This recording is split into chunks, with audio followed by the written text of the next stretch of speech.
Hi అండి అందరికీ ఈరోజు మా ఇంట్లో ఎగ్ పఫ్ రెడీ చేస్తున్నాము.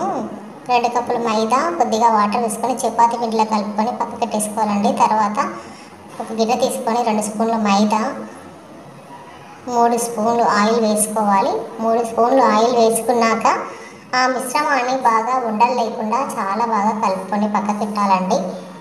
ఉండలు లేకుండా కలుపుకొని పక్కకు పెట్టాలండి. స్టవ్ ముట్టించుకొని ఒక గిన్నె పెట్టేసేసి దాంట్లో కొద్దిగా ఆయిల్ వేడయ్యాక కొద్దిగా అందులో జీలకర్ర వేసుకోవాలి. జీలకర్ర వేసుకున్న తర్వాత కొద్దిగా ఆవాలు వేసుకోవాలి. ఆవాలు వేసుకున్న తర్వాత మనం కట్ చేసి పెట్టుకున్న ఆనియన్స్, ఒక 2 ఆనియన్స్ దాంట్లో కట్ చేసి పెట్టుకున్నవి వేసుకొని ఒక 5 మినిట్స్ మూత పెట్టేసి బాగా వేగాలండి. వేగాక కొద్దిగా బ్రౌన్ కలర్ రావాలి. దాంట్లో కొద్దిగా అల్లం పేస్ట్ వేసుకున్న తర్వాత కొద్దిగా కలపాలండి. కలిపిన తర్వాత కొద్దిగా దాంట్లో పసుపు వేసుకోవాలి. పసుపు వేసుకొని దాంట్లో ఒక స్పూన్ కారం కూడా వేసుకోవాలండి. ఒక స్పూన్ కారం వేసుకున్నాక ఉప్పు కూడా కొద్దిగా సరిపడినంత వేసుకోవాలి.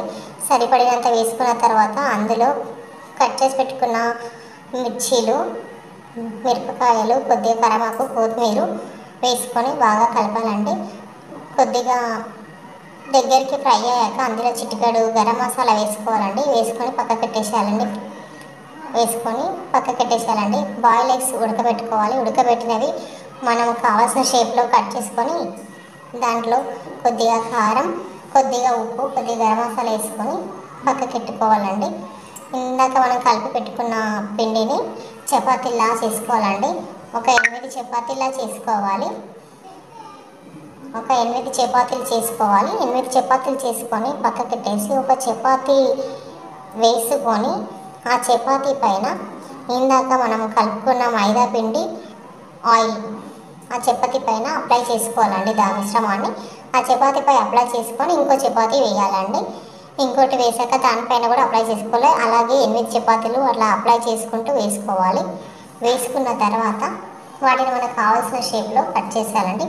డబ్బా షేప్లో కట్ చేసుకొని సైడ్లో తీసేసి మనకు 2 లైన్స్ పెట్టుకోవాలండి. 2 లైన్స్ పెట్టుకొని మనకు కావాల్సిన షేప్లో ఎగ్ పఫ్ షేప్లో కట్ చేసుకొని ఒక్కొక్క ముక్కని తీసుకొని కొద్దిగా సైజ్ పెంచుకోవాలండి.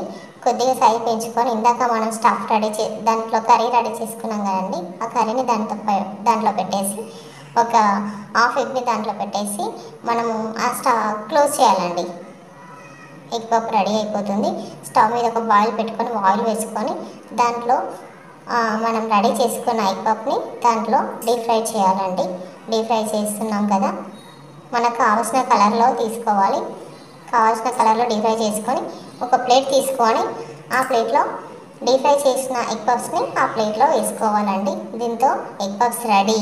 ఇంట్లో చేసుకున్న ఎగ్ పఫ్స్ అండి, చాలా టేస్టీగా ఉంటాయి. మీరు కూడా ట్రై చేయండి.